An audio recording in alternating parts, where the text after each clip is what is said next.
What's good, Detroit Sports Nation? I am Eric Vincent, your host here at the DSN News Desk, back again to chop it up with you, the best fan base in the world. I appreciate your time and support. And you know, we had to come talk about the Pistons' second preseason game that just finished tonight. 107-101 final score against the New Orleans Pelicans. And of course, listen, let's get the disclaimer out the way now. Let's say it together. It's just preseason. We got that. We know that. But of course, we got to peel back the layers and talk about what we saw. So let's get into a little bit of the details. This game felt like the score was not an accurate representation of what was actually happening in the game. While the Pistons were able to finish with a 6-point deficit, it felt like this game was a blowout waiting to happen. The Pelicans were taking advantage of a lot of mistakes made by the Pistons, and it felt like they were literally a couple possessions away from making this game a 15 to 20 point blowout.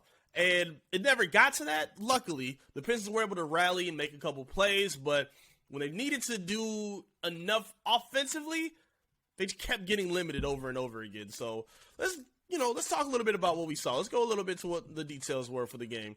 Couldn't find any kind of offensive rhythm, shot 37% from the field, 14 of 49 from behind the long line for only 29%. We keep talking about the Pistons' lack of size, and we're really seeing how detrimental it could be if they don't address it properly. 58 points surrendered to the Pelicans tonight, and the Pistons were only able to put up 28 on their own. And it seemed like every bucket, not every bucket, but a lot of the buckets that they were getting at the rim, they had to work so hard to get. Like, it seemed like it was a whole lot of shots by Sadiq where he had a defender in his face, or Jayden Ivy going up for a layup where he has two guys in his way, or a dump off to Bagley or to Beef Stew where they got two defenders on them and they got to finish tough. Like, the Pistons had to work very hard for every bucket that they put up. And it seems like the Pelicans had a lot of easy opportunities. And that's the sign of a team that's really taking that next step. And the Pistons, you at least want to see that happen, hopefully sooner than later. Didn't really do a good job taking care of the basketball. Again, plus 20 turnovers, 21 for the night. Surrendered 10 steals to the Pelicans. And while you're going to see this a lot from a young team like the Pistons, especially from their guards, you're going to hope that at some point they'll be able to clean up a lot of these errors, because in fourth quarters, when it's games like this that are close, you want to see their ability to run efficient offenses, to get easy looks for everybody around, whether it's a K triple, whether it's a dunk for Duren, or whatever it is. You want to see them find the ability to create easy and reliable offense so they can close games. Right now, they're still working on that. And we're seeing a lot of the wet paint right now getting dried up with a young team. It is what it is. They're in the early stages of putting this thing together. To me, it's the second year of their rebuild. I don't really count the Sadiq Beef Stew draft era. I don't consider that year a part of the rebuild, because the Pistons didn't really know what they had at that point. When you got Cade Cunningham the next season, that's where I think everything really started to accelerate. So to me, this is the second year of their rebuild. That's my opinion of it. And we're seeing a lot, again, of the young developing stages. So let's take a look at the box score as well, just to kind of take a little bit of a deep dive. Sadiq Bey, the lead scorer with 23 points. Again, not very efficient, 6 of 17 from the field, but very encouraging to see him hit from the long line, 5 of 10. And good to see him get a little bit of a rhythm after what he did against the Knicks. Jayden Ivy finished with 14 points. Again, he was also somebody that got a lot of praise for what he did in the Knicks game, but he did it in a different way in this game, because while he did score double digits again, he was able to hit field goals last game where he was able to score in transition and show off his jump shot and get layups. This really wasn't that kind of a game. He finished with 14, but shot 2 of 12 from the field. But this is what you love to see from a young player. While his jumper wasn't going, while his ability to consistently knock down field goals was working, he was able to get to the free throw line. And this is a problem that the Pistons have had for a while, at least going back to last season, where they're not getting a whole lot of favor for the refs. We'll talk about that in a second.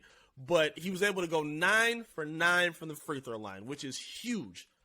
Huge to see. Very, very encouraging. I think he was 4 of 4 from the free throw line last game against the Knicks. And we're seeing the benefit of that athleticism and that speed of his, because when he takes that first step, his defenders are playing behind. And by the time they catch up to him, they're creating contact with him. And he is very good at selling it. He is very good at exploding past them and getting into the chest and body of the second-level defenders. So I'm really, really very happy to see that from Jayden Ivy. He's also doing a really good job of those highway screens with the bigs, where Beef Stew will set a pick on the guard, then rotate and screen his guy to create an easy path of a layup for the guards. We saw a lot of that with Cade Cunningham last season, and it's really encouraging to see Jayden Ivy excel in that already just in his second game. Did have a lot of turnovers, 7 of them tonight against the Pelicans, and a lot of them weren't even from passing. It was a lot of from him dribbling the ball really low to the ground, and he was kicking the ball out of bounds, or he was kicking it to the defender and losing it in traffic, and it was just kind of sloppy play in what we saw from that. We're not going to freak out too much from it. Again, it was a lot of encouraging things that we did see from him, and you want to see what a young player can do when their shot isn't going. Can you play defense? Can you grab rebounds? Can you play make for others? Can you get to the free throw line? And he was able to be productive in other ways that just didn't rely on him lighting it up, from the field. So that was very encouraging to see from Jayden Ivy. Jalen Duren did not play, according to Dwayne Casey. I think he got nicked up against the Knicks, even though he played 24 minutes in the game. Very productive in those minutes. He didn't play because I guess he got nicked up in the game and had a little bit of a fall in practice. So just for a precaution, they gave him a couple of days to rest. Doesn't seem like it's anything serious. But in my opinion, what is serious, again, is the Pistons' lack of size. Whether it's the skinniness of Marvin Bagley, whether it's the shortness of Beef Stew, we are seeing teams with size, whether it was Mitch Robinson with the Knicks last preseason game, or Jose Valanciunas and Zion and the other bigs that they had with the Pelicans, that were able to just score at will at the rim against the Pistons. They just were very, very, very inferior to what we're seeing. And it's going to be troublesome if they don't find an answer to it soon. Again, my agenda stands, and I think it's showing to be more and more true. You can start Jalen Duren early. He's a lottery pick. He's the most physically gifted frontline player you have right now on the Pistons. He's 6'11", chiseled out of this world at 240? He's a huge kid. He turns 19 in November. He's still super young, one of the youngest players in the league, but he plays like a grown man. And for what this team needs, he's a perfect fit for that.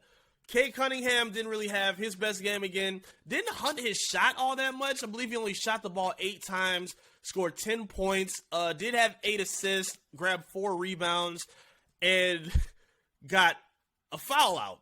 Fouled 6 times and was called for 4 fouls in the first half. 2 and within the first 3 minutes in the first quarter. NBA. What y'all got on Cade, man? I don't know what to say about this. I'm trying to rationalize this the best way I can, but a lot of these calls that are going against Cade, whether it's him on the defensive end or their lack of ability to call fouls for him on the offensive end, just seem ridiculous to me. He's up here he's guarding Zion in the open floor. Zion steps on his foot, and they call a foul on Cade Cunningham. I've never seen any kind of treatment like this for a number 1 overall pick. I'm not saying you got to sway, this unbelievable favor where you're sending him to the line 15 times, but this kind of lack of, balance for him is very baffling for me, and I really don't understand it. Kind of going back to his game a little bit more. Again, he didn't hunt his shot all that often. He's tried to play a bit more of the role of a facilitator. Hasn't really gone crazy in terms of looking for, isolations or, knockdowns from 3. He did a lot of catch and shoot. They're taking him off ball a lot more as well. They're getting the ball in Jayden Ivy's hand to bring the ball up and giving Cade the opportunity to rotate and post up and take different shots instead of just him, creating from himself on the perimeter. So I do like that they're trying that and putting him in different positions where he's comfortable. We also saw a lineup, and this is something that I've been anticipating. They tried the 3-guard lineup with Cade, Killian, and Jayden Ivy together. I do want to see that work out a lot more, just to see if maybe that creates a little bit more confidence for Killian Hayes offensively, to see if it creates more scoring lanes for Jayden Ivy or for Cade to take advantage of catch and shoot opportunities. I do want to see them work on that a little bit more. Just a couple tidbits that we saw from the game. Again, we're not going to go too crazy about a preseason loss. We just got to go over some of the details. Hopefully we see some growing steps for this team, and I want to see them go in the right direction. Got the next preseason game against the Oklahoma City Thunder next Tuesday, I believe. I want to say at 7:30. Unfortunately, they're not playing it on TV again, but hopefully somebody's able to finesse some kind of agreement that we can all be able to watch it on TV. They gave us the national televised game against the Knicks on TNT, but I believe these last 3 games are not going to be broadcasted on TV at all, which is blasphemous. It sucks. But whatever, it is what it is. Again, next preseason game is next Tuesday, and I'm excited, man. We're excited to ramp up for the season. We actually have a surprise for you. Next Monday, I'll be sitting down and recording with Jake Chapman, the Orlando Magic 96.9 play-by-play caller for the flagship station for the Orlando Magic. He will be sitting down with us here at DSN to go over the Orlando Magic and Detroit Pistons opening season matchup. I'm super excited. 2 teams that are basically on the same trajectory right now. Jake is from the Detroit media history. Like, he's got that background, so he's well familiar with the Pistons, well familiar with the Magic. It'll be awesome to have his insight.